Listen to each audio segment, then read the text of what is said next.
that effect through the clerk's office. Or that nominated you to be here?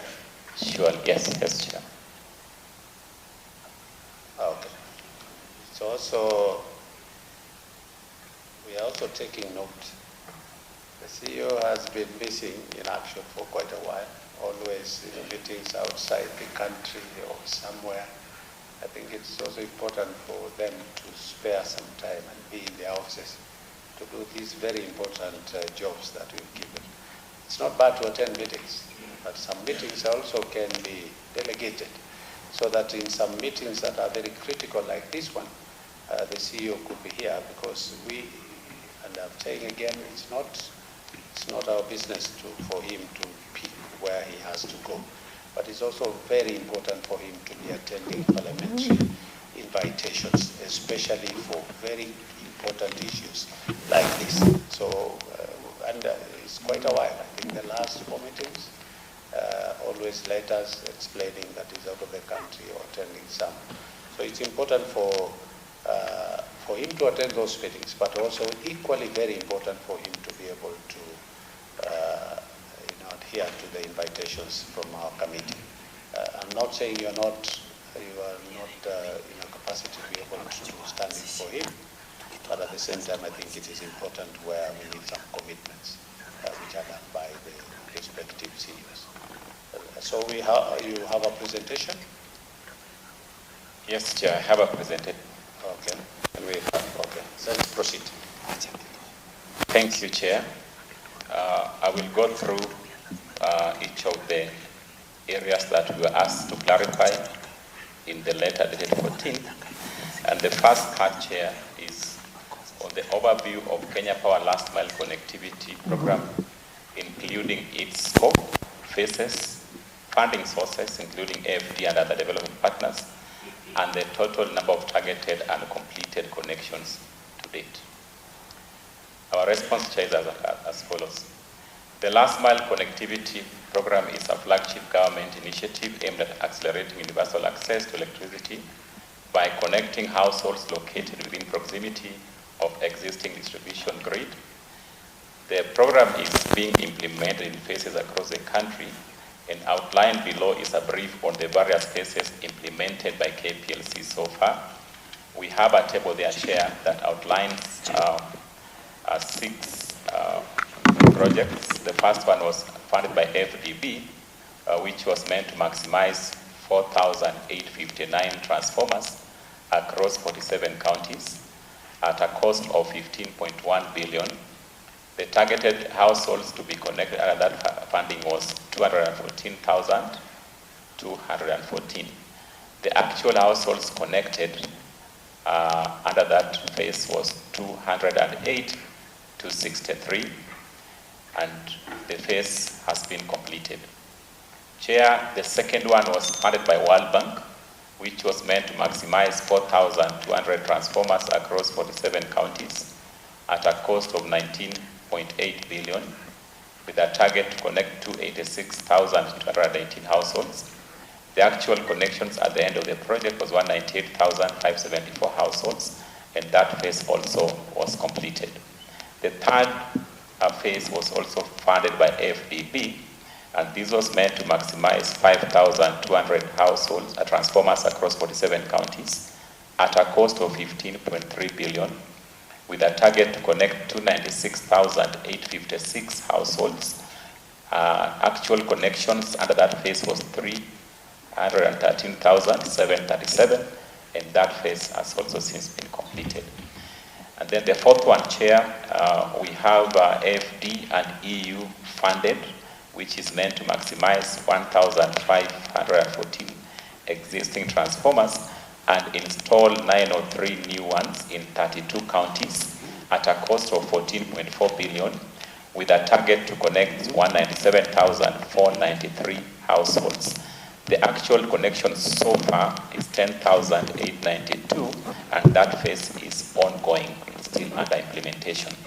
The other one under that phase 4 is funded by EIB and is meant to maximize 1,482 transformers across 32 counties at a cost of 7.3 billion. The target households to be connected under this phase is 99,153. The actual connection made to date is 13,583, and the phase is still under implementation. The fifth one, Chair, is also funded by FDB in their third tranche of funding, FDB3, and it's meant to maximize 2,003 transformers and connect 150,000 customers in 45 counties at a cost of 15 billion. This phase is in tendering stage. The tendering process is ongoing. We also have the sixth one, Chair, is COSAP, funded by World Bank. COSAP is Kenya Off-Grid Solar Access Program, and it is meant to establish 81 solar mini-grids and establish 294 standalone systems in 14 underserved counties at a cost of 6 billion, Chair. And at the end of the project, we target to connect 37,450. Implementation is ongoing. We haven't as yet connected any household, but implementation of that phase is ongoing. In summary, the total budget for completed and ongoing last mile connectivity projects is 94.45 billion. The total number of households targeted for connections from the funded projects is 1,290,505, out of which 748,475 households have so far been connected. Out of the balance of households to be connected, that is 541,030, a total of 212,625 are scheduled to be for connection by December 2026, with the remaining scheduled for connection by December 2027. Chair, question number 2 was asking that we provide status report per constituency for all ongoing and planned last mile projects. And we answer as follows. Currently, KPLC is implementing 3 projects funded by FDEU, EIB, and COSAP, which is World Bank funded. The table below summarizes the execution status of the ongoing last mile connectivity projects. That is, the first one is FDEU, with a target to connect 2417 households, to maximum 2417 transformers, and connect 197,493 households. The status there of so far households connected is 11,234, and it's ongoing with an expected completion date of December 2026. The EIB project also with a target to maximize 1482 transformers, with a target to connect 99,153,000 households. So far we've done 13,917 households. It's also ongoing with a target to complete by December 2026. Then we have the FDB phase 3, which is targeted to maximize 2,003 transformers to connect 150,000 households. This one is the one I said is undergoing procurement, but we intend to complete this by December of 2027. We have the third one as COSAP, World Bank funded, with 81 solar mini-grids and 294 solar standalone systems to connect 37,450 households. It's also ongoing with a target to complete by September of 2026. The detailed status of the ongoing project, Chair, is as outlined in Appendix 1, and Appendix 1 now gives the status per constituency with each, the number of projects and the implementation status for each, with a planned completion date. So, Chair, the question 3 was to provide a forward-looking plan for last-mile connectivity implementation. First part is on revised timelines for completion of all ongoing projects. The table below outlines the contractual timelines for the ongoing projects. We have indicated there the FDEIB last mile project, which was signed in May 2024. The initial target completion date was November 2025. That has since been revised to December 2026. The second one is COSAP, which was signed in February of 2025.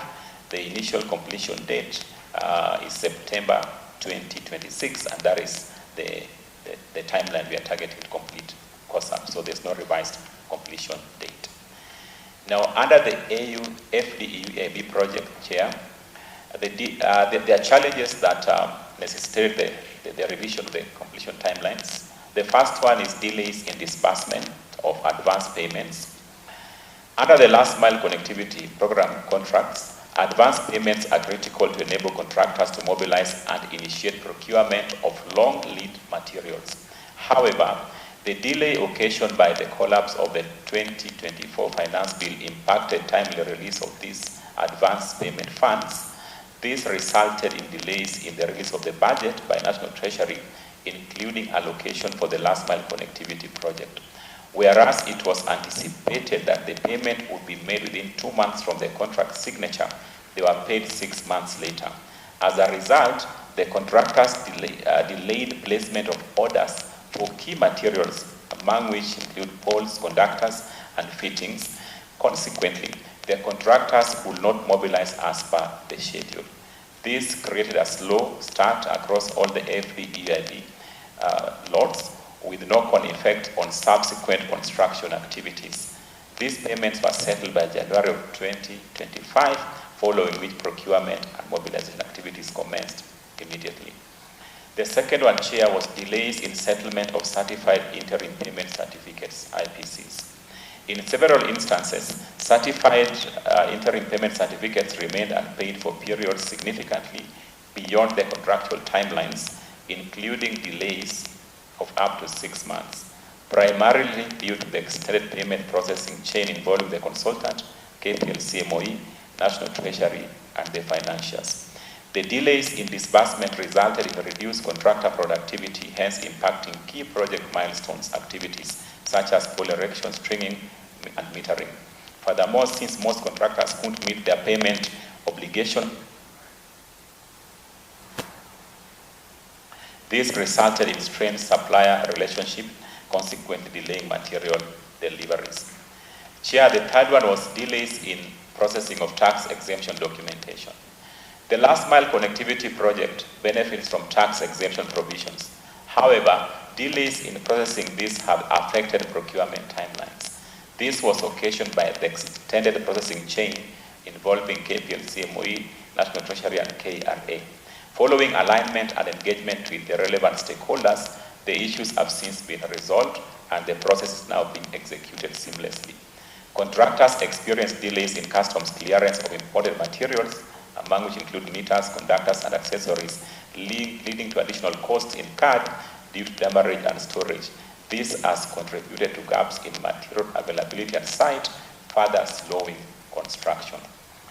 Here, the fourth challenge was in financing agreement constraints. The financing agreement provided for procurement of 8 contract lots, packages, with minimum invoicing threshold of 100,000 euros. However, this was further compounded by litigations arising from complaints by local contractors initiated in January 2020 regarding the tender requirements. This led to a ruling by Public Procurement Administrative Review Board, referred to the attached application for review and ruling, which they have attached, Chair, and subsequently, KPLC filed an appeal at the High Court, which was later withdrawn in March of 2022. See attached notice of withdrawal. Following the withdrawal of the appeal by KPLC in the interest of progressing the project, the financier allowed for unbundling of the contract lot packages from 8 to 26 without lowering the minimum invoicing threshold. Consequently, the contractors have had to aggregate several invoices in order to meet the threshold. These resultant delays have had a constraining impact on their cash flow, hence slowing down the pace of delivery. Additionally, payment of contract lots funded by EIB have been affected following expiry of the financing agreement, which is awaiting extension. Chair, the other one is supply chain constraints, majorly touching on wooden poles. The project has faced significant challenges in the supply of wooden poles, which are critical for network construction and form the backbone of the LV and MV line development under the last mile connectivity project. A key contributing factor has been the increase in demand for wooden poles across the sector, driven by concurrent electrification programs being implemented by KPLC and REREC. This surge in demand has placed considerable pressure on the limited pool of approved suppliers. The impact of this constraint have since been significant, resulting in delays in pole erection activities, which lie in the critical path of the project implementation. Chair, insofar as COSA project is concerned, the main challenges have been security challenges, the high rate of insecurity in the 14 underserved counties, including Turkana, Mandera, Wajir, Garissa, Marsabit, Samburu, Isiolo, Tana River, Taita Taveta, Narok, Kilifi, Lamu, Kwale, and West Pokot, have limited contractor mobility, increased provision costs, and slowed site access for installation and monitoring activities. However, security concerns continue to be closely monitored through sustained community engagement and coordination with the local security agencies. In addition, contractors have increasingly mobilized local resources to enhance community ownership and support for the project. There have been also logistics and accessibility constraints. Additional logistical constraints arising from poor road infrastructure, heavy rains, and long transport distances to remote project sites have contributed to delays in the implementation schedule. Under bullet 2, strategies to ensure timely utilization of the funds. For FD-EU EIB project, Chair, the first one is Ministry of Energy and KPLC have since operationalized a designated project account for the FD-EU to facilitate faster processing and settlement of contractor payments, thereby improving cash flow and enabling continuous procurement and site activities. The other one is continuous engagement with financiers, that is FD-EU EIB, and relevant government institutions to expedite disbursement and better align funding flows with implementation needs. The other one is strengthening internal processes for invoice review, certification, and tracking to reduce turnaround times and improve visibility across the payment chain. We've also enhanced coordination with suppliers, particularly for critical materials such as wooden poles, to improve supply reliability and support sustained construction progress. For COSAP, Chair, we have prioritized utilization of funds through settlement of works already completed but not paid yet. The contractors have been advised to invoice all completed works with a time bound of 2-week clearance period for both technical and finance teams to verify, certify, and process all outstanding eligible payments. These works include design and importation of goods from abroad. All contractors have broken their schedules into weekly deliverables and aligned the deliverables with the disbursement plan, thus improving contractor performance and enhanced absorption of funds. We have also done correlation of implementation activities with high disbursement potential, including procurement and installation of PV modules, batteries, and inverters, as well as civil works. This will ensure faster drawdown of significant amounts and improve disbursement performance. Chair, the third part of that question was to outline measures to ensure the program achieves its objectives of universal electricity access. We have outlined there the risk and the mitigation measures we have put in place to ensure that we achieve the objective. The first one is stakeholder risk. The last mile connectivity program involved multiple stakeholders, that is KPLC, Ministry of Energy, National Treasury, development partners, and county governments, which may lead to delays in approvals, funding flows, and implementation. In mitigation, a structured coordination framework has been established, including regular interagency review meetings and escalation mechanism to fast-track decision-making and resolve bottlenecks. Close engagement with leaders in the project areas to ensure timely resolution of implementation challenges. The other one, Chair, is procurement and supply chain risk, which include delays in procurement processes, manufacturing, shipment, and clearance of materials, which may affect project timelines. In mitigation, adoption of early procurement planning, framework contracting, and proactive logistics management, including advanced processing of import documentation and close follow-up on deliveries, is being undertaken. In terms of contractor performance risk, which entails variability in contractor capacity and performance, which may lead to slow process and cost overruns for incomplete works, we have enhanced project supervision and monitoring, including strict milestone tracking, regular performance reviews, and enforcement of contractual remedies where necessary. In terms of the way leave and customer readiness constraints, which entails delays in well leave acquisition and customer preparedness, which may hinder final connection despite completed infrastructure. We have enhanced community engagement and county coordination alongside a streamlined well leave process and early customer mobilization. In terms of counterpart funding risk, which entails delays in government counterpart funding, which may affect complementary works and overall implementation timelines, we are closely coordinating with National Treasury to ensure timely release of counterpart funds aligned with the project cash flow needs.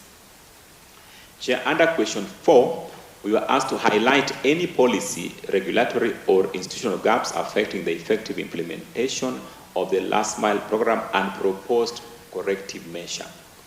The last mile connectivity program has significantly expanded electricity access by connecting households and supporting the National Universal Access Agenda.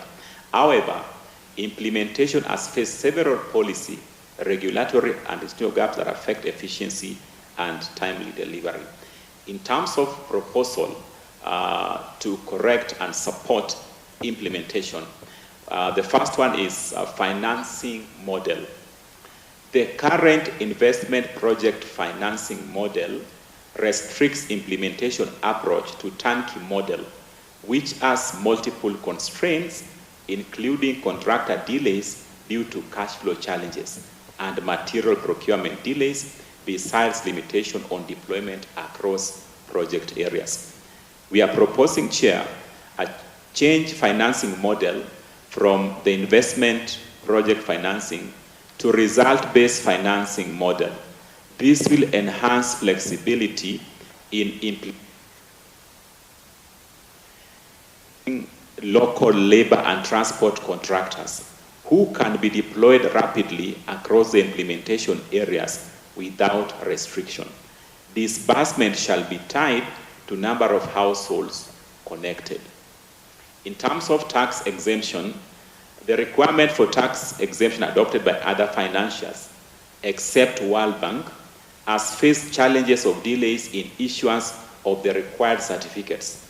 The resultant delays often lead to demurrage claims by contractors, hence increasing project costs besides delays in implementation. The proposed policy change would be to provide funds to facilitate payments of requisite taxes and levies within the project funds to forestall delays associated with issuance of tax exemption. The other one, Chair, is a proposal with respect to project selection and prioritization. The current project selection model is dependent on prioritization by leaders and key stakeholders. The proposal, Chair, is to align future project selection to the Kenya National Electricity Strategy, the KNES, which has identified electrification project areas using GIS model and further prioritize them into a least cost development framework. Chair, we jumped to question 7 because question 5 and 6 were relevant to National Treasury. So I go to question 7. Key factors contributing to delays in implementation, including but not limited to procurement challenges, contractor performance issues, well leave acquisition constraint, institutional coordination challenges. The implementation of the FDEU and DIB last mile connectivity project has experienced delays arising from combination of procurement, financial, operational, and coordination-related challenges as outlined below. Procurement challenges. Procurement of critical materials, particularly in poles, has been affected by supplier capacity constraint, increased demand from both KPLC and REREC programs. In addition, delays in tax exemption have affected timely delivery of materials to site. These challenges have directly impacted the critical path activities such as pole erection and network construction. The other one is contractor performance issue. Variability in contractor capacity across the 26 EPC contract lots has resulted in uneven progress. In some cases, contractors have faced cash flow constraint due to delayed payments, limiting the ability to mobilize adequate labor, equipment, and materials.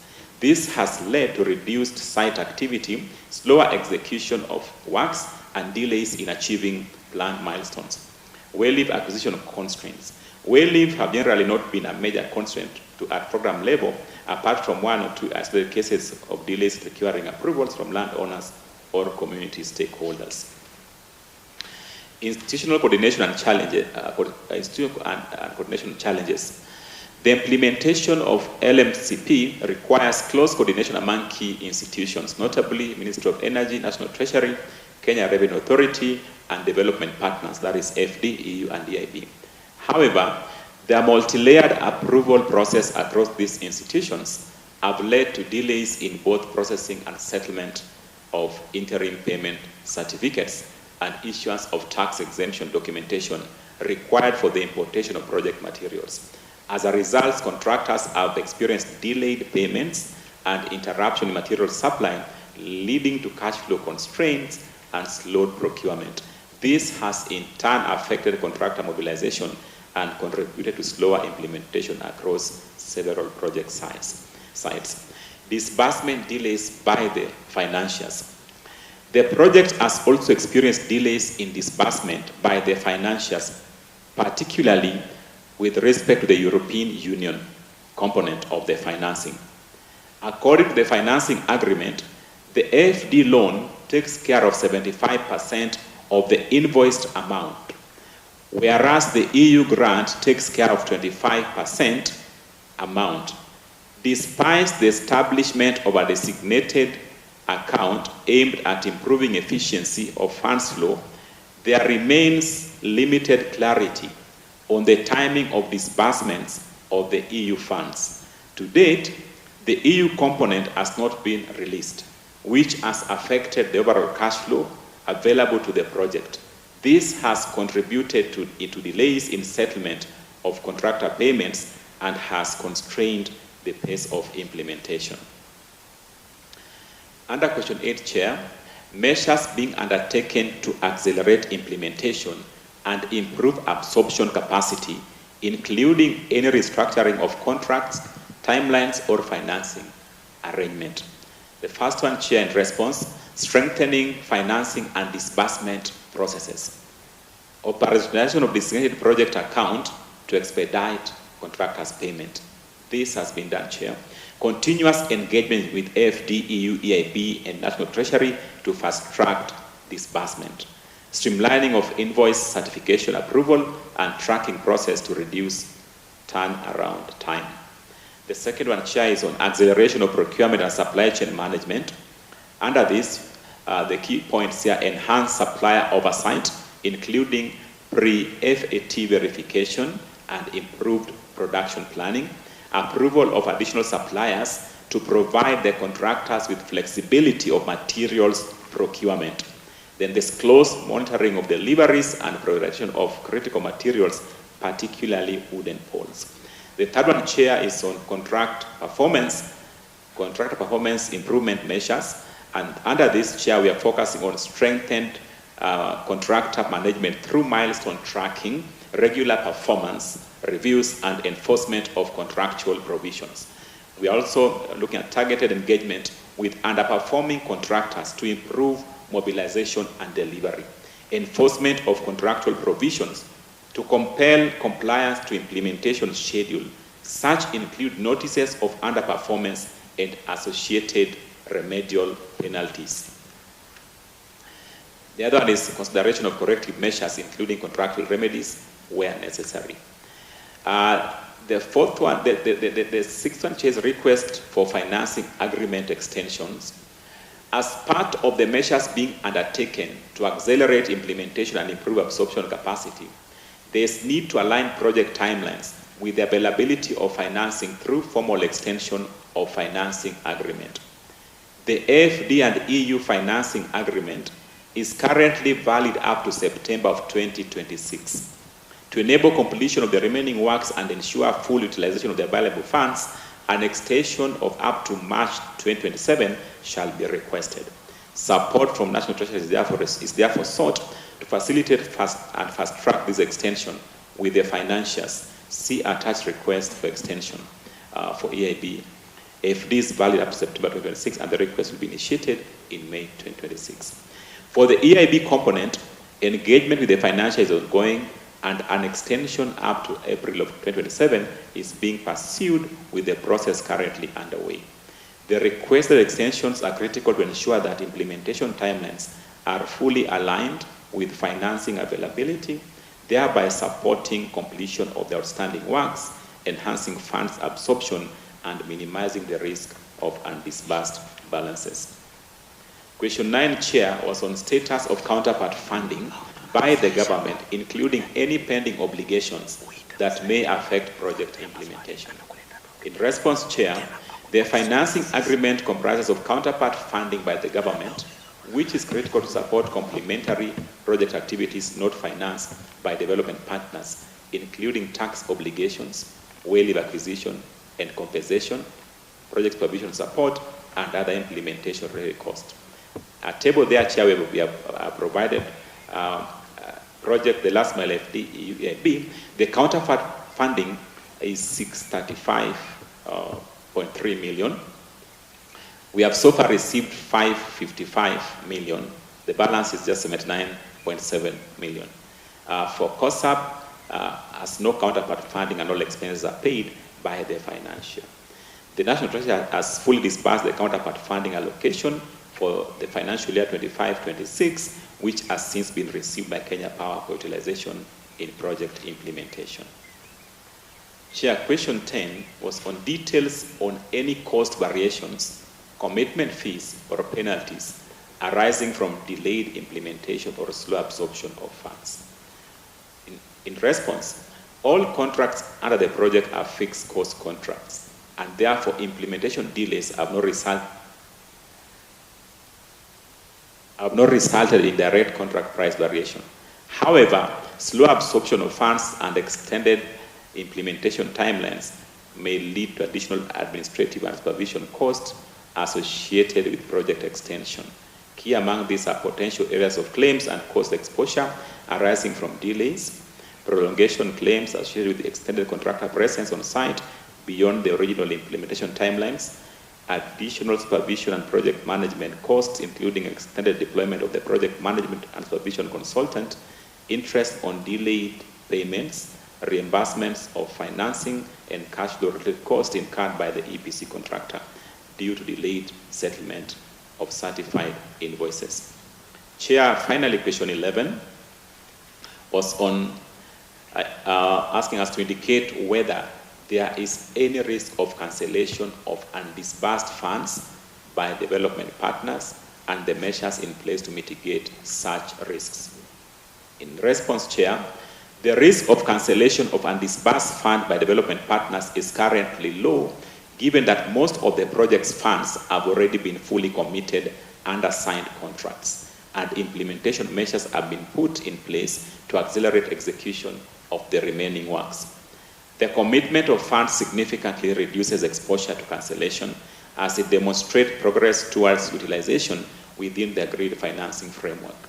In addition, the implementing agency, in collaboration with the National Treasury and development partners, are actively fast-tracking procurement, processing, strengthening contract management and supervision, enhancing coordination among key stakeholders, and closely monitoring project timelines to ensure timely completion of outstanding activities. Where necessary, continued engagement with financials is also being maintained to secure extension of project closing dates and support smooth absorption of the remaining balances. These measures collectively provide assurance that the likelihood of cancellation of disbursed funds remains minimal. Chair, I submit.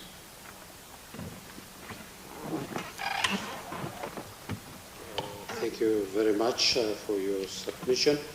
Honorable members, we need to make a decision as to listen to REREC or we interrogate what we have been given first.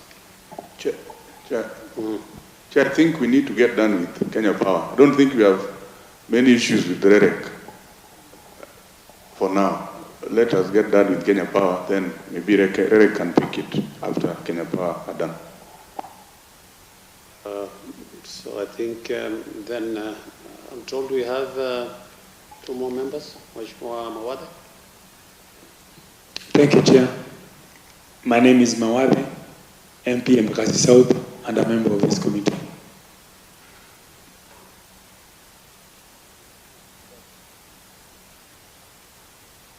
Okay.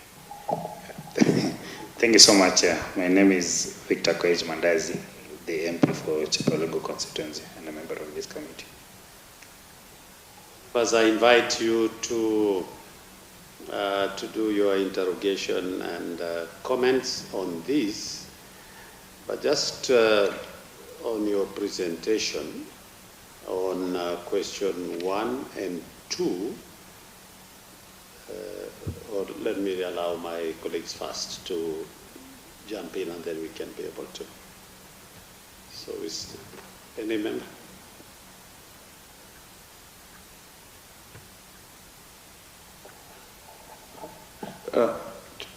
Chair, I want to thank Ken for the response. But Ken, you've given us many stories or a lot of, about this. And the question here is, there is this project that the President launched in December 2024 at State House. I don't know, it's FDB, which one? You have the records. Considering all these things, the challenges that you have talked about, when do you think are we going to get this project done?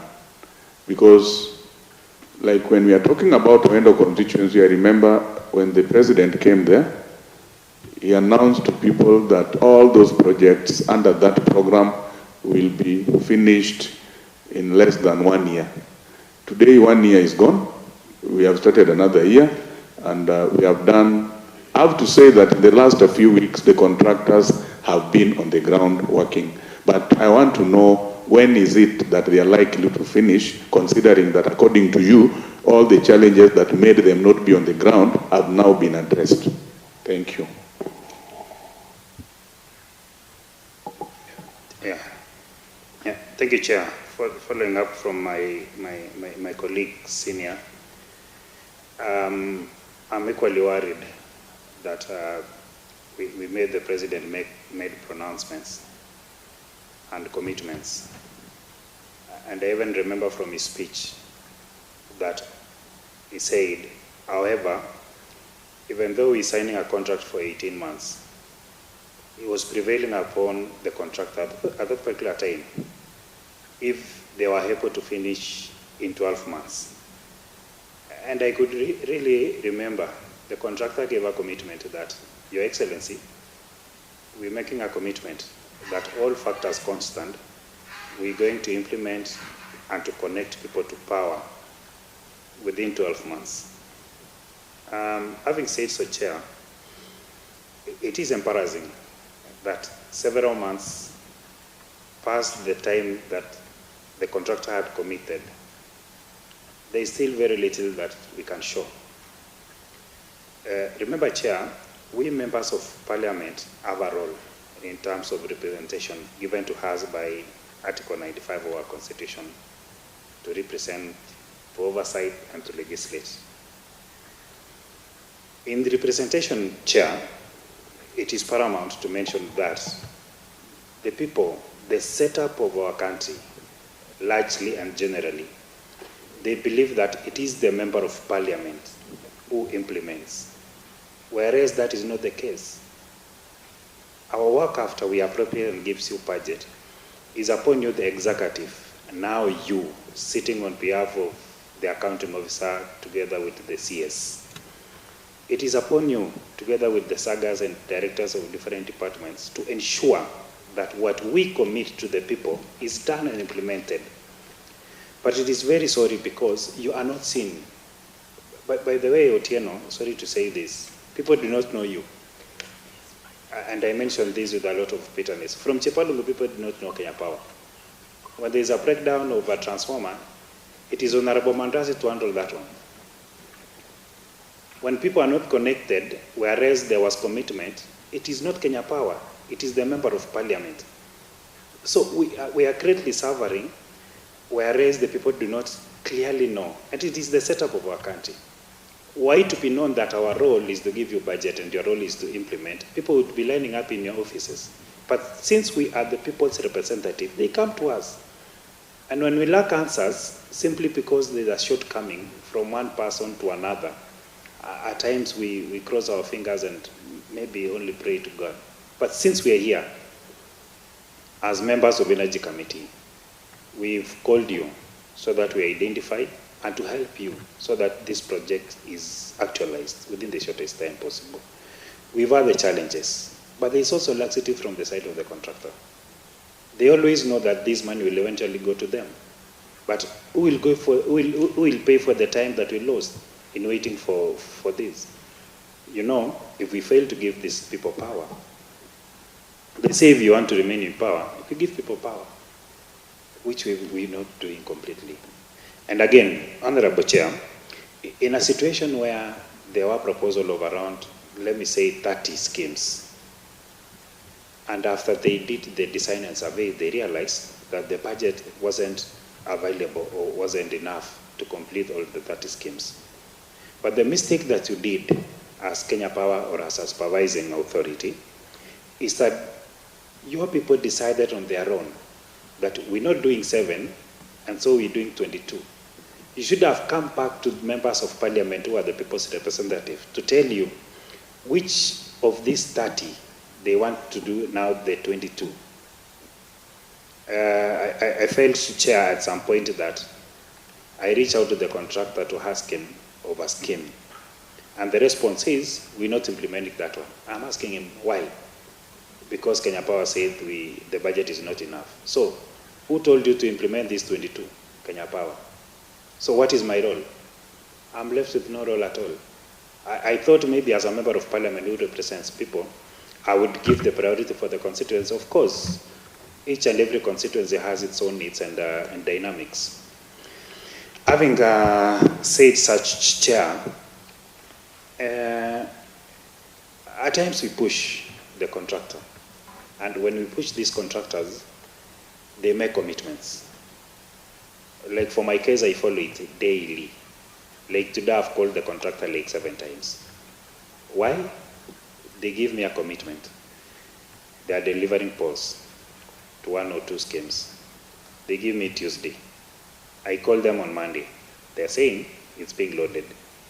The following day morning, where is the lorry? It's on the way. Tuesday 10 a.m., I call them again.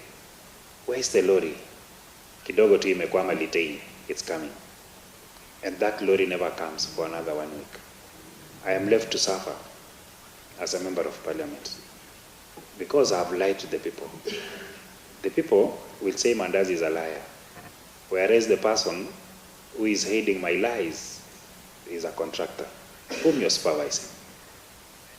Why would someone say, I'll deliver on Tuesday and deliver on Thursday? Mbona tu mtu asiseme it's Thursday, and I know it's Thursday. Like I've now made a rule, personal rule, that I'm not going to announce any project for delivery of materials until I see the lorry. So if you see my phone, Ken, like today I've been sent to 2 copies. One is loading the cables, and the other one is loading the poles, just for my own confirmation and for my own security. Chair, I don't know. I would wish we have a clear commitment. We know there were challenges. And again, I have to say this. At some point, the contractors were complaining that one of the persons who is conducting this, I don't want to mention the name, I know you know that one, that there were collision between the consultant so that they frustrate the contractor. I don't know what you have to say about that, Chair. I may prosecute because I don't know. Is it because I'm a first-time member of parliament, or is it because all of us are facing the same? Thank you. I think I don't want to say Wandayi is speaking on behalf of Chepalungu.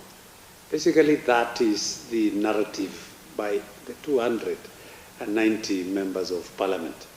But we'll give you time to be able to respond. But at the same time, Mandazi, I want you, I'm giving Malanya and the Vice Chair, I'm referring you to question number 4 on page 10 of page 10. The very last aspect of project selection and prioritization, and the remarks that KPLC has given as to who should be doing. But in the meantime, maybe you can be ventilating on that, because they have given us a suggestion on that we should try and project future project selection to the Kenya National Electrification Strategy. So we also need to understand, when you claim that you understand, just the other day we were passing a public participation bill, that how then do you sit and decide in an office instead of the stakeholders? Here you are claiming that currently the project selection model is dependent on prioritization by leaders and stakeholders. And I think that should be the position. Maybe you can even remove the leaders, but at least stakeholders, because it is not prudent for you, maybe using the KNES for you to make a decision, yet the stakeholders, that is not what they think is a priority. So I think it is important for us to, yes, Malanya. Thank you, Chair. Chair, I'll just reiterate what my two colleagues have said about delays in implementation. Yes, Ken, you have explained the delays and even assured us that the bottlenecks have not been removed. But now I'm looking at the appendix. You are saying that all these projects, you are targeting to finish them in October 2026. Let me take example of my constituency, Nambale. We are 3% as we speak right now. That's the appendix, the page 1, on page 1. Nambale constituency is there, and that's the constituency I represent. We are 3% implementation. And then you are telling us, I go from here, I tell people, by October, all the 26 projects will be over. Are we being realistic, to be very honest? This goes to what Mandazi has said. We are left frustrated because you remember, we've been having promises. Oh, September we are coming back. Oh, January we are coming back. And remember, you were in Nambale, and even CEO Rerek was there with the president in January 2025. So they launched last mile connectivity in Busia County in Nambale constituency. So even my colleagues in the other constituencies within the county, they think that I'm the one holding over implementation of projects in their constituency. Yet, even the same Nambale, we are 3%. Here, you are promising that in the next 5 months, you will have finished all these projects. Is this target realistic, or you just want to, just a cosmetic response to us so that we calm down? Let's just have a realistic target, please. Because we represent the people. From here, you have seen media is here. We have to go back to people and tell them, this is what is going to happen. And yet, on the ground, the contractor is only one in the entire county. Busia County has 7 constituencies with projects listed there. And all of them, the target is 27.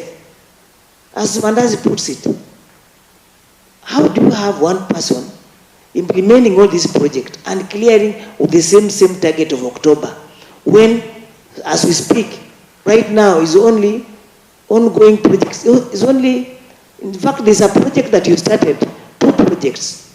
In September, Chair, implementation of 2 schemes. September last year is yet to be completed. Is when they are putting in the lines, they are stringing from September. And now we have a target of October. Just give us a realistic target, please. As you add that, you add this, you've given the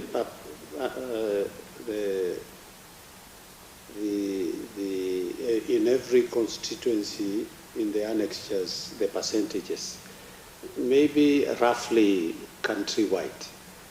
I'm saying this, of course, Mandazi did talk to Article 95, and that's why I cannot stop any member from asking even their respective, in that their capacity as representative of their people.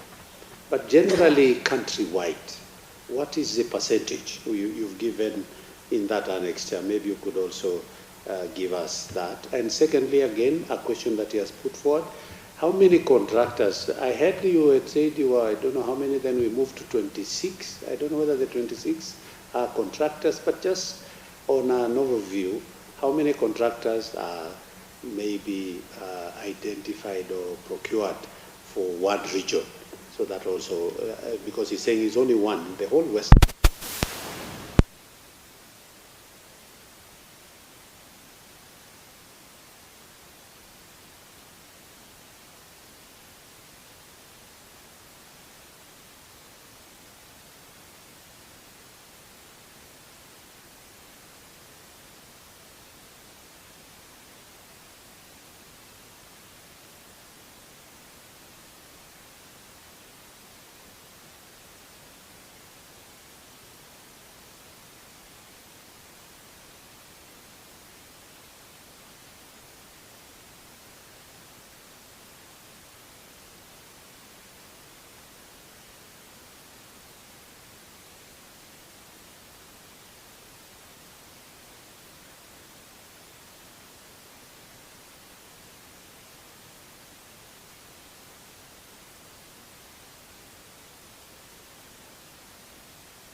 serve all the 290 constituencies.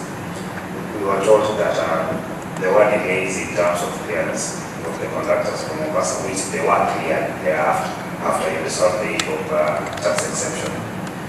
But then, again, I must say this, there is equal laxity from the contractor's side, because how would one stay with the contractor in their stores simply because they're waiting for the subcontracted person to source for transportation?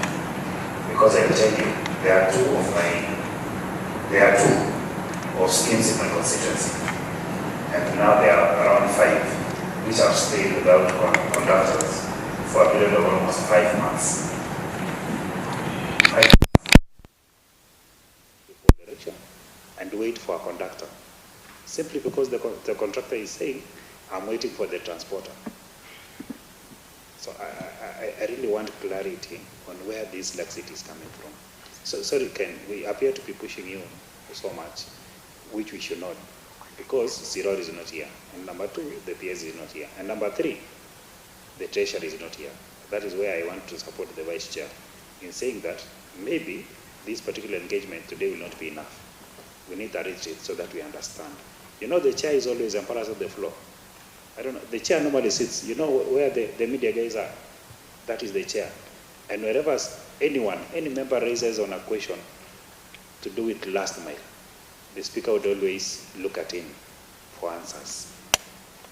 And if he doesn't have answers, we look embarrassed as a committee. Thank you, Chair. Wandayi, before you answer, Chair had raised the issue on the question 4 on the issue of project selection and prioritization. I just want to give you this food for thought, and you think about it as you respond. Although you have proposed that future we align future project selection to Kenya National Electrification Strategy, which has identified electrification project areas using GIS model. You know, we represent people and we crisscross these areas. These members come from different parts of this country, and almost every week we are there. The tragedy could be, you may send your team, the one you are referring to, but they may bring imbalance and bring problem in the areas. So as a member, we know you are elected in the entire constituency. We walk around and we know areas that are most affected. Sometimes we may give, maybe I have 6 wards and 5 or 5. So I know which areas feel the pinch about electrification. Or now that maybe last year electrification was done in this particular ward, I may propose to you to balance all these are Kenyans. I propose to you another ward. So I just think that when you think that you want to remove leaders and stakeholders on my own, I agree with the chair. Think about it as you respond.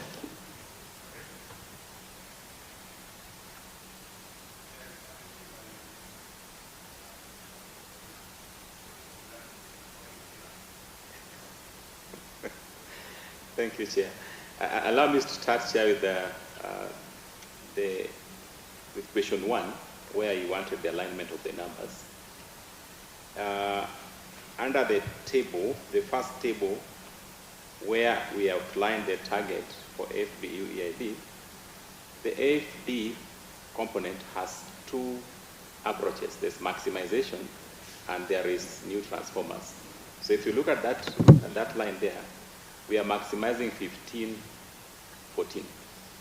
And we have new, which is 903. Now, if you add the 2, is what now comes to the 2417. So just to align on the numbers. But Chair, let me start with the questions. I'll be asking some of my colleagues to support me where I need help. But starting with when we are getting the projects completed, which was asked by Honorable Walter. Chair, as you have made rightfully an observation in our report that we had many challenges. And we have also been working very closely to see how do we unlock these challenges. Because the first one, Chair, was the issue about facilitating these contractors. We have 26 contractors, and each of those contractors are handling multiple counties. So in terms of facilitating them with requisite cash flow, that has been a major challenge in this project. However, with the steps that we have since been able to take together with National Treasury, where we have had to change the terms of the financing, because the financing for the AFD and EU project was very stringent, very inflexible. Because one, they are very keen on meeting the invoicing threshold of 100,000 euros. Now, with the unbundling of the lots from 8 to 26, it means now the packages are much smaller. And for a contractor now to work and meet that threshold, it would take them so long. But they also need cash flow facilitation. So with the engagement with the Treasury and the financial, they have since been able to reduce that threshold. But more importantly, Chair, it's now open. You complete, we do the measurement, and we can invoice. Now, more importantly, Chair, is that the earlier arrangement was that all invoices have to go to the bank, and then they are taken to Paris for payment. Now, we had no control of that turnaround. Now, we engaged Treasury and the bank to open a local account that now we can pay these people locally without having to go through that very long channel. In December of this year, Chair, we got that clearance of last year, December. And we received the first disbursement by AFD to that project account in the month of February. As I was preparing this report, we had not received the EU because we have a 75-25 arrangement where AFD pays 75%, then EU pays 25% of every single invoice that's been submitted. Now, AFD did their disbursement in February. As of the time we are making this report, EU had not submitted their disbursement. However, on Friday of last week, we got the disbursement from EU. So we can say that the project account, the local project account, has now been ably funded, and we can now, going forward, we'll be paying them locally. And that is what now gives us confidence for the planning, that the timelines we have, because the main challenge has been lack of cash flow for these contractors. Now with that flexibility that now we don't have to aggregate many invoices to meet the threshold, and the fact that now they are being paid by Treasury here instead of being paid from Paris, has given us that confidence that we can now be able to push them to deliver. Because the cash flow issue, which has been a major challenge for them, and the invoice turnaround has been resolved. Chair, adding to that, on the delays, the payment delays, when we signed the contracts in May of 2024 at State House, of course, we mentioned about the delays in disbursing the advance payment, which is a condition for effectiveness of the contract. That was handled. There was delay that was handled. But majorly, Chair, what I would say has been the main challenge, and perhaps, Honorable Mbadi, just to also add and combine that with the issue you are talking about, the subcontractors not being proactive, you're getting excuses from the main contractor. Now, KB Sangani, who is your contractor, I think at the highest volume of unpaid invoices from AFD, he has since been paid. Now, because they could not facilitate their subcontractors, I think somehow they are also now looking for a way to manage the expectation of the stakeholders. But going forward, I want to assure you, Chair, that with the measures we have put in place, we are going now to apply more pressure on them. Because even on our part, in as much as we want to push the contractor, but on this end, I know that I have this volume of invoices I haven't paid. So even the focus and the energy to push them was becoming very challenging. But having handled that major challenge, I can assure you, the Chair, that the timelines that we have committed in this appendix that we have attached. Chair, we shall deliver on those commitments. The other issue which I wanted to also just speak about, Chair, is on the issue about prioritization. That was a proposal. We were asked to propose some policy framework in that table on page 10. Policy framework that can support implementation of last mile. And Chair, if you allow, before I go to the one of prioritization, the first one on financing model for us, and I believe this cuts across the sector, both REREC and ourselves. If you look at the situation we are in now, if a contractor is not performing in Busia, I can't get a contractor in Bomet to go and remedy the situation, because the contract is very much rigid, the turnkey arrangement of contract. And that is the model we have used for donor finance last mile across all these phases. Now we are in phase 6 with this turnkey model. Now the turnkey model is very inflexible. Now the proposal that we are putting forward is to adopt a situation where we get money from a financier, but that money, we use it, both Kenya Power and REREC, to procure materials. And then, because we have local capacity, we have so many labor and transport contractors who are very flexible in deployment. If a labor and transport contractor in Mbadi is not performing, since I already have the materials, I'll get the one in Mumias to go and do the work. But as things stand now with this model of financing, where we are restricted to turnkey, it is very inflexible. So our proposal is that we now negotiate with any partner who wants to support us to give us money. We buy the materials which are mostly available locally. Once we buy those materials, we use our local contractors here, who are so many and have the capacity and are flexible. In case one is not performing on Barongo's constituency, I can kick him out and bring another one who is performing. But as things stand now, this model, Chair. I want you to avoid, Barongo is the first term of parliament. You might be suggesting something else. Chair, I will so please. But at the same time, you're saying we change the financing model. How soon can you be able to do this? This is why I was saying, instead of give us proposals, you have said change the financing, then we just leave it at that. So anticipation of timelines, when you think as an institution you can be able to do this? Chair, on that, sorry. Mr. Ken, we will combine the answers. Just on the financing, you talked about invoicing now being localized. What is going to happen to the invoices that were sent to Paris? Because I am aware that there are contractors who sent their invoices. Those invoices were sent to, Paris or wherever, and they are yet to be sorted out. So what happens? And they are owed a lot of money, which is hindering them from delivering. What happens to those invoices that are yet to be sorted out? Should they be resubmitted to you now that you have a local account to handle the matter, or they will wait? And how long are they going to wait for the same? And Chair, I'm just wondering whether... a point of order, Chair. I'm just finishing, Chair. Okay. I'm wondering whether we are giving Kenya Power too much. Why can't some of these things be handled by, especially this donors thing, be handled by REREC?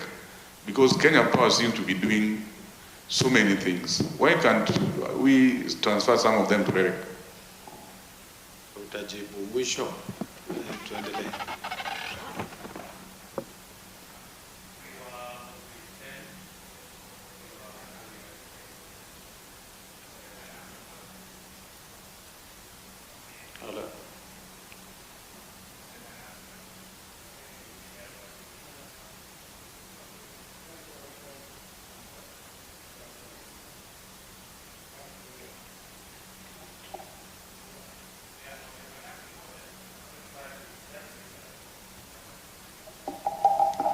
On the financing model, Chair, this is a proposal that we are making so that we can have an engagement with Treasury on the same going forward, because Treasury is a body mandated to engage with development partners, and then we coming at implementation. So perhaps we could take this further with the Treasury team to see how best we can be able to onboard this model. We have done this, Chair, with the World Bank, with Kenya Power on some aspects, where instead of the World Bank giving us money tied to projects, they are giving us money on achievement of key milestones. If we reduce our losses to a particular margin, then we access a level of disbursement. If we connect customers to a level that is committed in that financing agreement, then we get access to disbursement. So we could engage Treasury further on this to see how we can be able to domesticate this for our last mile projects going forward. On the prioritization, Chair, in terms of the aligning our last mile project selection with the KNES, Chair, it does not leave out the leadership. I want to give you an example, Chair. Recently, when the PS wrote to members of Parliament to share with us the list of projects to be implemented under the AFDB funding phase 3, when we got the list from members of Parliament and compared that alongside the priority list from the KNES, which was completed sometimes last year around August, there was almost a near matching semblance of the projects as given by leaders, as well as what is in the KNES. So what we are saying is that we could have that document availed even to members of Parliament, so that, because what it does, it looks at areas that can give more connection, at least cost, so that we can be able to achieve universal access in a faster way. So perhaps the beginning point would be to also share that list of priority as per the KNES with members of Parliament, and then where the adjustments, those can be accommodated within the framework of stakeholder engagement.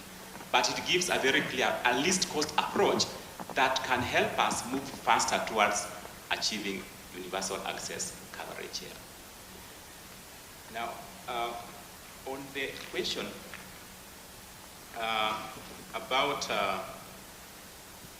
Honorable Aramat pointed to the fact that there is some lack of accuracy in the data we have presented. And Chair, you also asked if we can be able to give what is the percentage implementation so far in this project. Chair, out of the target number of connections, and I gave it there, Chair, in table number, in the table that is on page number 2, where we are targeting 197,493 under the FDEU. Under the FDEU, we have so far achieved 10,892.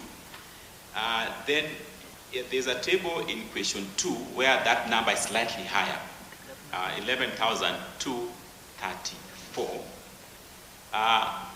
When the 11,234, as we were updating the report yesterday, Chair, we captured the actual numbers of yesterday. When we were updating the report, the PS asked us to update the report. So it is 11,234 as of yesterday. Now, the percentage, if you look at, overall we are targeting close to 306,000 connections. We've done only 24,000 thereabouts. So we are less than, I would say, less than 20%, or just about 15 or so percent. Actually, less than 10%, actually. And we have our target completion is December, but we have given the schedule here very well on when we intend to complete schemes in each of the constituencies. If you look at that schedule, it goes all the way up to, there's some in September, some October.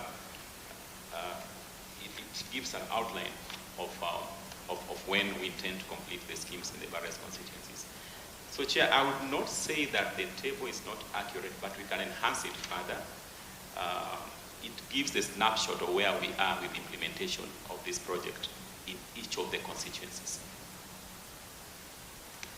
On the question in regards to the available budget,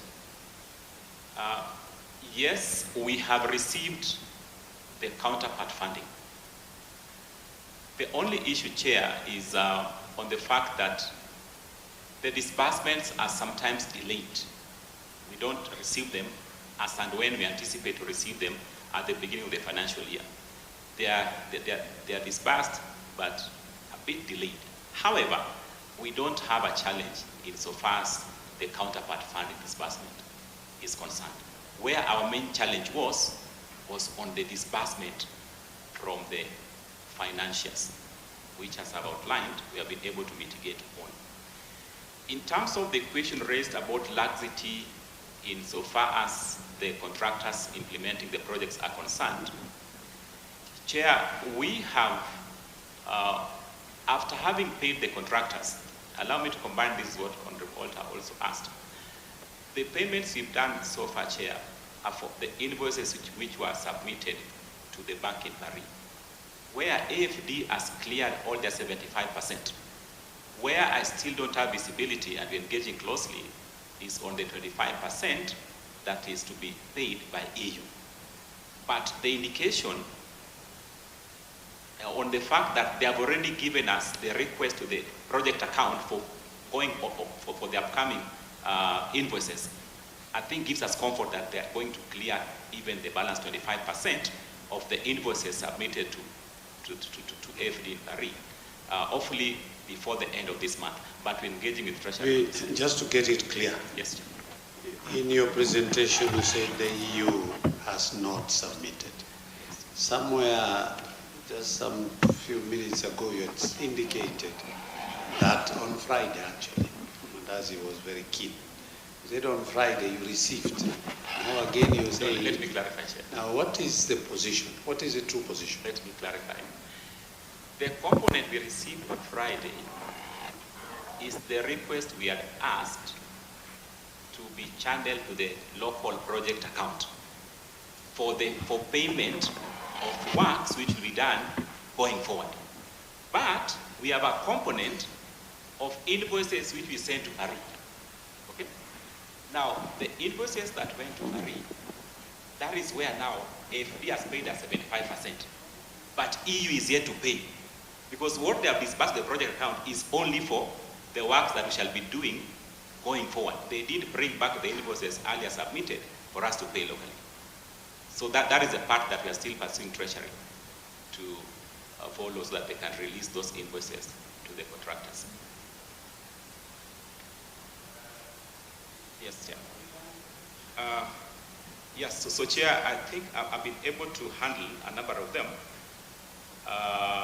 In terms of whether we are being realistic or Mulanya, I am convinced. Mulanya asked, he's at 3, are you at 3%? I was looking at Nakuru East. I have only 4 projects because you don't have a lot of problems. Only 4.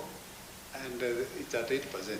You can imagine 4 projects and you're at, and him is at 3% and you have 2 months.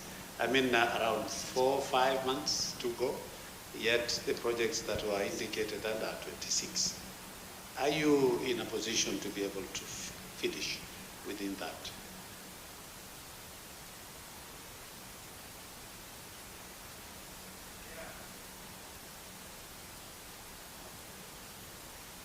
Chair, we are in a position to finish. I'm saying, Bana, is it Peter?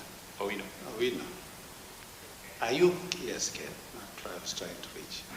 Are you committing that this, what we are talking about here, of all the 290 constituencies, by the end of October, they will be complete?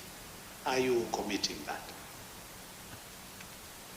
Chair, I am committing this. It's not touching all the 290. It's 32 counties. That's it. Thank you. Tutakuwa na wewe tu hapa. Asante. Tutakuwa tu hapa. So, Mawade, just before Mawade comes in the public gallery, we have in this morning session, we have students from Masai Mara University, Narok North in Narok County. Karibuni sana wanafunzi katika hiki kikao. Now, there was a guy here from Narok who was supposed to welcome you, and I don't know, he has disappeared too.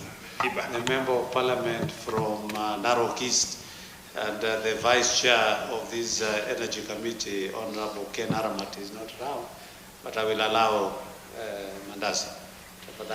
Yeah. Thank you, Chair. I only wish I was standing up. It's only that today we are sitting as a committee. I wish I could stand up and welcome the students from Masai Mara. Okay, Chair, I'm here now. It's okay, I've stood up, but I'm still not visible.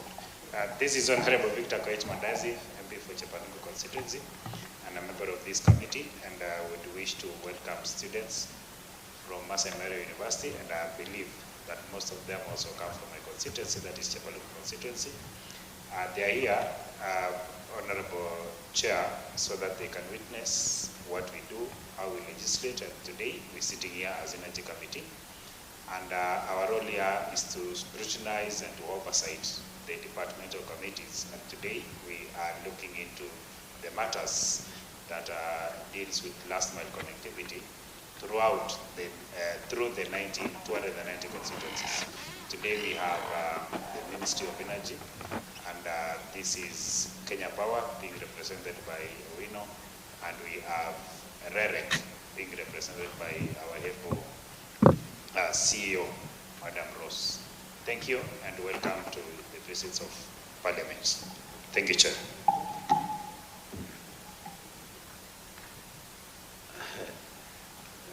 Embakasi South iko na maneno na Narok kweli, na huku ni kijiji, huku ni town, huku ni city, karibu. Ama the Masais always claim that Nairobi is their place. Thank you, Chair. Thank you, Chair. Again, also, I wish to take this opportunity to also welcome our students from Masai Mara. Feel at home, feel much welcome. Hopefully, a few of you, or one or two or three of you, might one day sit in this house as a member of Parliament. Wish you all the best in your educational endeavors. Chairman, I am glad you mentioned the issue of Mukuru Wanjenga, and as you do last mile connectivity, we should also consider some of the slum areas in Nairobi, Mr. Chairman, sir, because some of the slum areas like Mukuru kwa Njenga, Mukuru kwa Ruben should be considered in the last mile connectivity because a lot of them don't have power. And that's why we have all these fires started by candles that are lit, but Kenya Power continues to neglect the provision of power to the people in the slum. And I can speak on behalf of Kibra, Madare, etc. Chair, not now. Thank you for the offer, but not now. Thank you. So, as you do the planning, there is need for you to include Nairobi, especially since it's growing. Moving away from that point, I come back to the point that on page 10, that you had indicated that aligned future projects selection to be at the Kenya National electrification strategy. Chairman, I don't know if there's any member of the community or member of the public that goes out there looking for a member of that organization you just mentioned. the members of the community and like citizens in Kenya, in the country, go to their member of parliament mostly and the elected leaders to go and talk to them about the lack of electricity in their area. So that's a very bad suggestion, just to bring out the intention of excluding the members of parliament is not a good idea at all. Second, as you've been told on your response on question 7, Roman 4, you just seem to be pointing the finger at other people in the in Ministry of Energy, Treasury, Kenya Revenue. As an implementer of this, take up responsibility in some of the areas. And as suggested by one of my colleagues, I also want to suggest, Chairman Sir, that we really consider also sharing this funding between Kenya Power and REREC so that we can also capitalize on the efficiency of, in the future, we can capitalize on the efficiency of REREC's implementation's capacity as it has proven to be. Thank you, Chair. Is there any response from the other areas from your colleagues? Any response from your colleagues? And Mawades, you have a response? Maybe Mawades' input, especially on aligning the projects to the GIS model. Chair, the strategy is a document developed by the Ministry of Energy just to support in terms of aligning how quickly you can be able to achieve universal access to electricity. I think maybe what we could do is to ask the ministry to also share it widely with leadership so that leadership can be able to appreciate how it is structured, how it has been able to consider various aspects that can help us achieve universal access by 2030. That is what the document is all about. And as I said earlier, Chair, is that when we compared even what submissions came from members of parliament and what the strategy has outlined, they are not in conflict. They are more or less aligned. But just now having a master plan document that as a country guides us in terms of deploying resources to ensure that we get maximum value out of the resources. That I think was the objective of the strategy. But the PS could maybe arrange to share it widely. In terms of the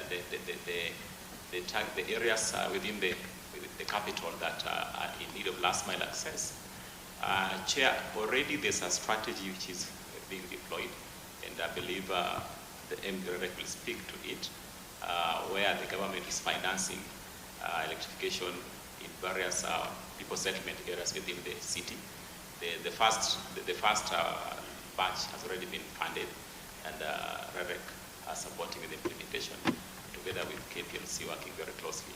But that has been, we did an estimate of how much it will cost us to ensure that all the people settlement areas are powered, about 2.4 billion.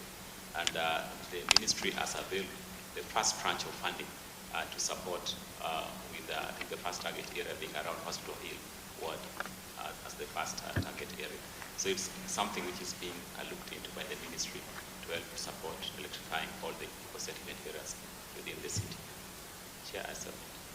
So maybe just before we wind up, before we bring in REREC, is that generally, overally, what we requested has not given us. We are, I think, at around 40% of what we anticipated, expectations of some responses. And this is also, as I've said earlier, you need to give us solutions. At the same time, again, I agree with Aramat. I think this time is too squeezed. We cannot be able to really interrogate this thing properly, but we need more time with you in some retreat so that we can be able, but just to understand the total, what you're giving us, the 94.45 billion, that is not a small amount. It is for what period are we talking about? Is it one financial year? Is it over a period of time? and this is, I'm talking about page 2. When you say 94 billion, this is for how many years? Sure, this is since 2014. This is since 2014. And I think then, if you try to divide that 2014 and now, and anyway, that is one. Secondly, COSAP at 6 billion, household targeted is 37,000, and then actual household, nothing. What is the problem? And remark status ongoing. On page 2, the very last on your table. And that is COSAP. Maybe you could, maybe I will move very fast so that you can bring in your other colleagues. So you say the initial completion was 20 in page 3. AFD or this and COSAP, they have been reviewed, and only one, that is AFD, EU, AIB, last mile projects. Initial completion was 2025, now reviewed to another 1 full year. What are the reasons for you requesting for extension of the completion periods? Let's also not take a lot of issues saying that the collapsed finance bill of 2024 was a reason as to why we are not performing. I think it was, again, this is an excuse that the President has said should not be taken all the time to run away from some responsibility. It failed, yes, so we need to move on after it collapsed. And there's that, the other one is, I think you have explained that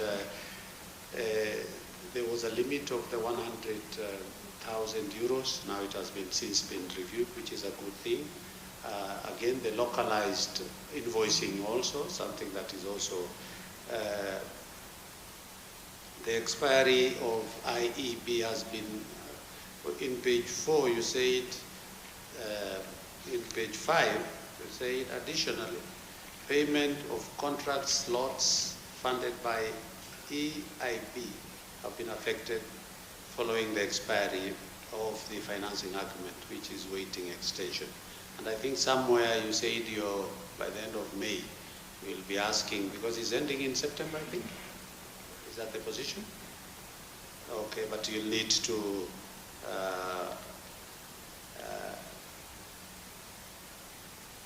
let me ask, in your view, are these arrangements between the government of Kenya, the EU, the AFD and others, in your view, do you think it is domesticated to our advantage or to our disadvantage, so that we can also get some clarity on that? Lastly, KPLC, you guys have made some good progress from negatives now to some margins of profits, which is a good indicator, although it was being said that some people paid some debts or something. I don't know what is the position, whether it's out of efficiency and reduction of so many other things, or it is out of the debt which was paid. What do you make of, if indeed there were these profits, what does it mean then to the extension? Do we just have to wait for foreign funding, or through the profits that you made? But is there any intention of using it even to do our own last mile and not waiting for that? What is the position of are you compliant with this government e-procurement?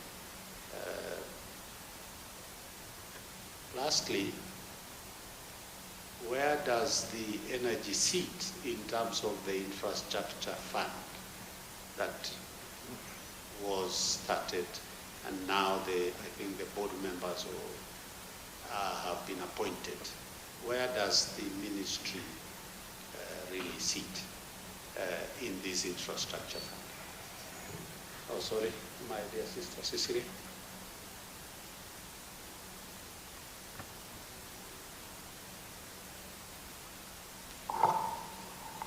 Okay, thank you, Chair. My name is Cecilia Asnyen Ngitit, the County MP for Turkana, a member of this committee.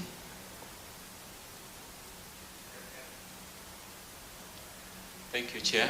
I want to welcome my colleague Stella to handle the issue on the e-procurement compliance, and then John will handle the question on the extension of the financing. I will handle the rest, Chair. Thank you, Chair.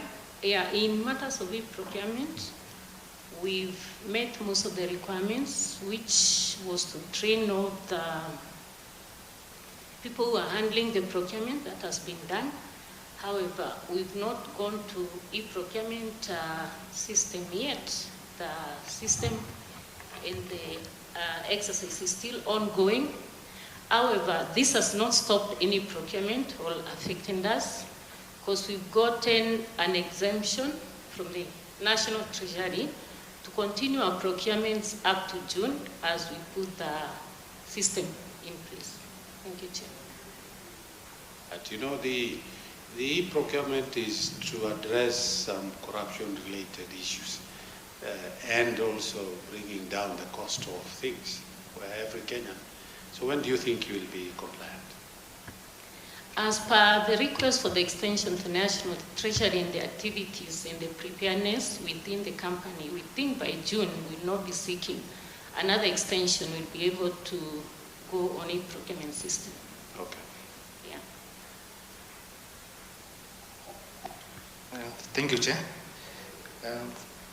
For the extensions of the financing agreements, the reason why we need to extend them is that we need to align the implementation with the financing agreement timelines.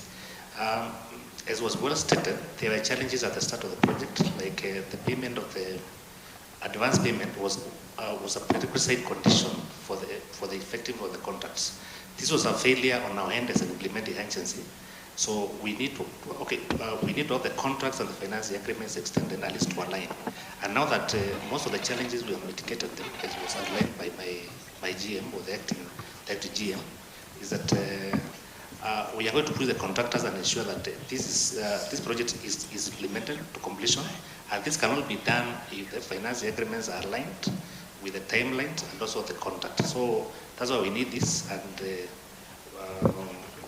we'll be seeking support if need be. Thank you. Seamless, or do you anticipate any hurdles? Now that we are very clear with the stakeholders, that the financiers, Treasury, and our father ministry, everything's aligned. We've done the first request for EAB, which is under process, and we expect it end time. Then for the one for AFDEU will be requested in May, now that it is active up to September. So we don't anticipate any challenges in this. And as was stated, the challenges having been mitigated, we should be able to move forward. Thank you.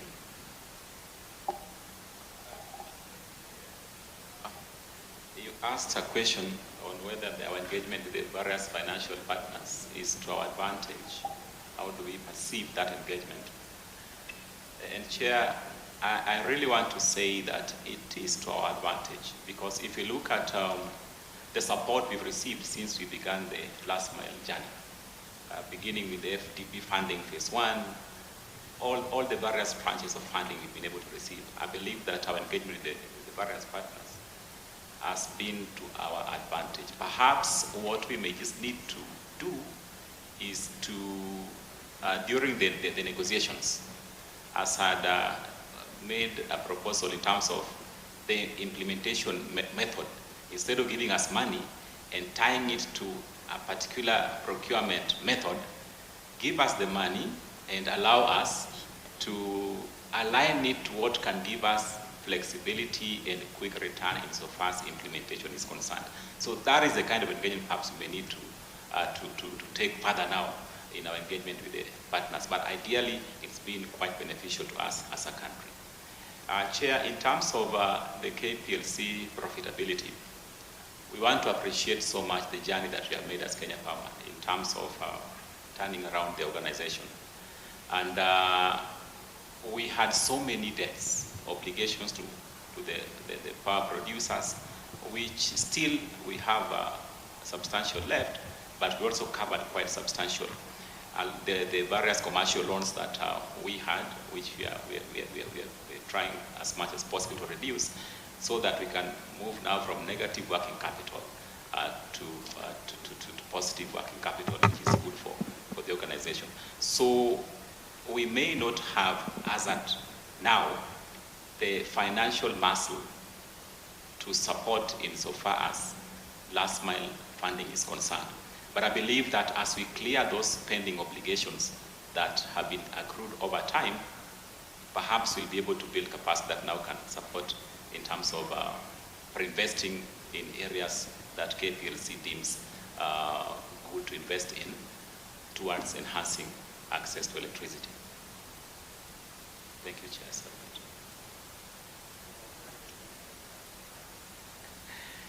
Chair, I may not have the capacity to comment on that now.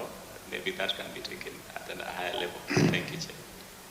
It's okay. It's okay, Chair.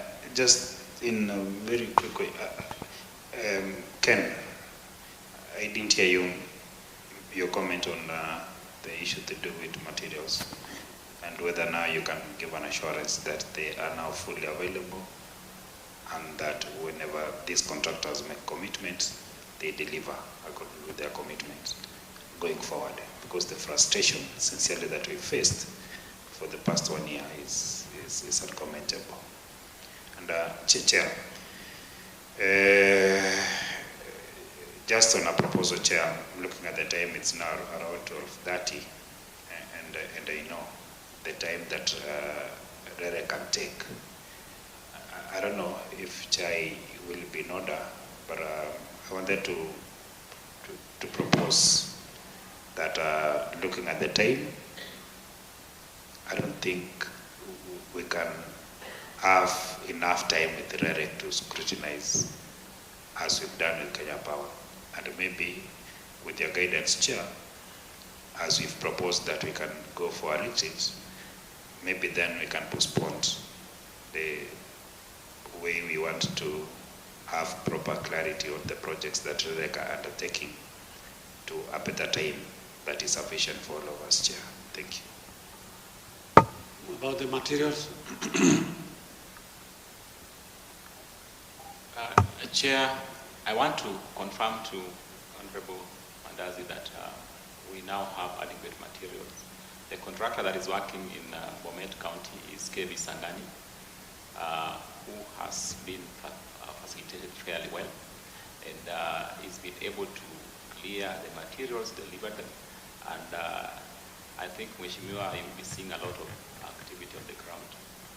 Babu Sangani has been properly facilitated to the extent that now he can be able to avail the materials to his subcontractors in the implementation arrangement. Chair, actually, it's not even him alone. I think you need to facilitate. There was this aspect of there were court cases about and it is since gone and judgment given. Now there should be the contractor that you had only one person to supply, I don't know, some these poles or something, and you've done something. I think Kenya Power, there is still a long way for you to go so that we can be able, and please try to give a solution as to how then do we, looking at the figures, because I'll be presenting these annexures that you've given me. You can imagine when somebody looks at their figures and find almost, on average, what was the percentage countrywide?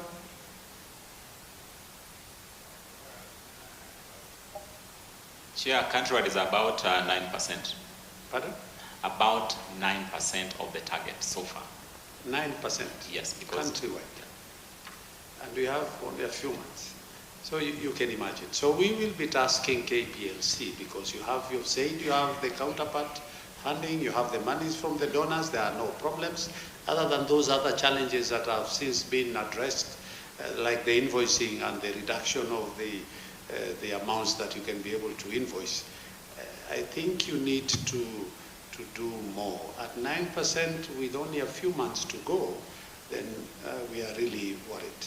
And you make this administration sit not very pretty when we go there, launch projects, and then the implementation, because of various factors, as you've indicated, do not take off. So we hope we will be looking, actually as it is, raw as it is what I'll be presenting to the members, so that they can also scrutinize and say, maybe even me, when I look at mine, and I will say, even urban places, like what Mheshimiwa Mwade has indicated, as you think that urban places are also, the percentages are very high, then we need to really think. So you need to do more. Try and we will be engaging you sooner, so that we can be able to actually find out. You have committed that by October, these projects will have been completed and commissioned. I heard you talking about meters, but that's another story of another day. We will be able to. Now, Mandazi has indicated, how long do you think you will take, Rose? I don't want you to come here and leave without assuring us we are. How long do you think you will take? Chair, if you look at our report, it's about 38 pages. It's about 38. It's about 38. Mm-hmm. Chair, this is an important report for us, and I think I would be requesting for adequate time to present. So if we proceed, I present the entire report kindly. Yes, because now it is 12:30, 12:40. Parliament sits from 2:30, and by around 1, they need to come and do mic check and other things, and cleaning and, sniffer dogs, around here. So I think then with a 38-page document, then that might not be, but because you're going on recess, much as it's a budget recess, I think we will spare a day during our busy budget process time that we'll be meeting to be able now to actually meet Redek and again yourself. Hopefully Treasury will be there, but I've seen then Treasury don't have so many issues to address, as you have indicated. Counterpart is coming, and the donor fund. The Treasury has facilitated for those accounts, localized accounts and things like that. So I think then we agree that, Dr. Rose, but what I would want you is to give me your, irrespective that it will not be scrutinized, you give me the presentation and then we will look at it, because I need to give a combined report to the House, just for purposes to prepare us also when we come. Thank you, Chair. We have submitted a report, a written report. What we have not submitted, Chair, according to your instructions in the morning, are the details of the projects. We have given the summaries. If you look at our annexes, for example, we have given the summary of a constituency in total without the list of the projects. Probably that is what we shall give to the clerk so that we complete that report. It is just Annex 1. The rest of the annexes are detailed enough. So it is okay, Chair, if you feel that you can present this later, I'm advised. Well, I think as the two institutions, you also need to harmonize and agree on the metering of this. What is last mile? Last mile is steamer coming to somebody's house and he can switch it on. But now a connection is done, steamer imefika kwa nyumba, then you people mna encourage wizi ya steamer. You expect a Kenyan to just sit na steamer iko hapo na akose kuwasha, atawasha tu without a meter. So you need to harmonize this metering thing. It has always been an issue, and I don't know, we had this almost a year ago, and the PS indicated that is going to address that. So if it is REREC doing last mile, they do it to the metering, and then they inform you for you to be able to go and start collecting. But now if REREC does, and then you have to go and meter, and then one of the members here said he has had a project which was completed, metering imekaa miaka mbili, 2 years, by KPLC. When we ask, mnatuambia mna meters. So, now surely, munapoteza a lot through, illegal connection, just because REREC has done to the house, yet you have not put in your. So I think you need to harmonize that. We would want to say the members, basically, Parliament is not happy about last mile connectivity based on what we have been given. If it's at 9%, with only a few months to go, from the words of my brother Ken, I don't know what percentages we are looking for in REREC.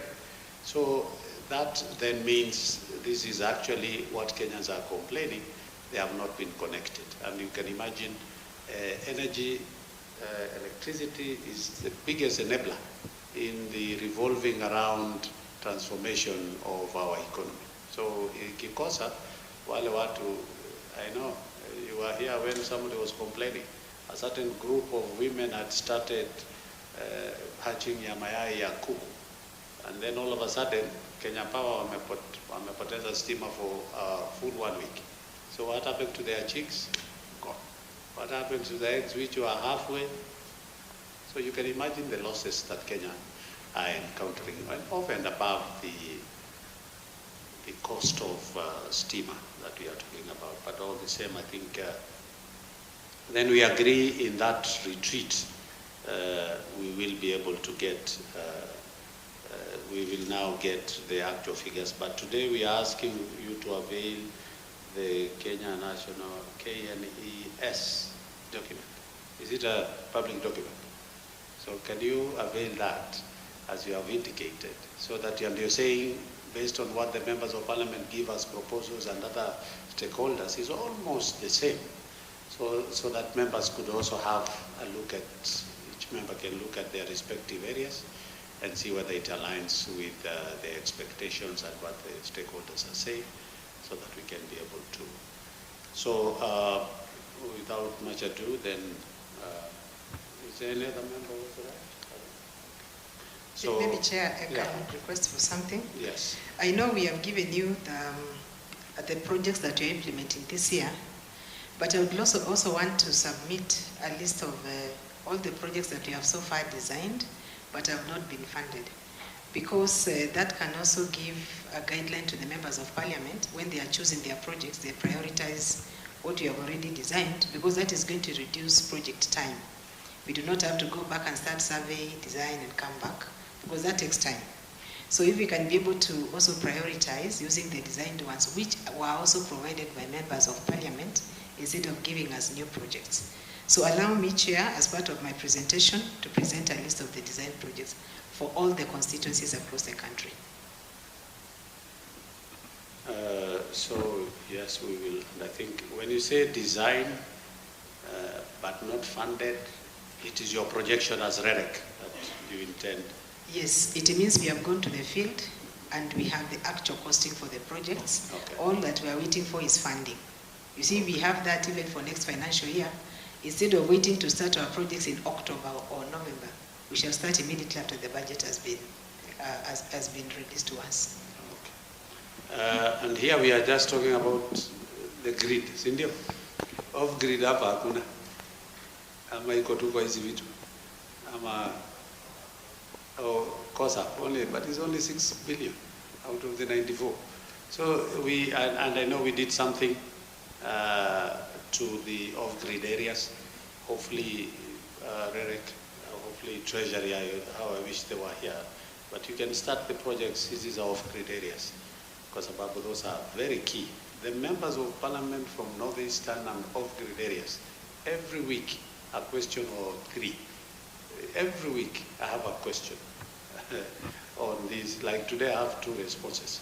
So of the off-grid areas and when these generators and whatever. So I think let's also consider the less privileged regions that are not connected to the grid, and the intention of KPLC using the Kenya-Ethiopia to connect to Wandayi badala kurudi Suzu tena twende. I'm not a technical person, but at least you can help us. You know, they say inapita tu hapa ikiteremka Suzu, and hapa Mombasa ama northeastern hawana stima. Asanteni sana. The meeting is adjourned. Tutakutana siku nyingine. Asante.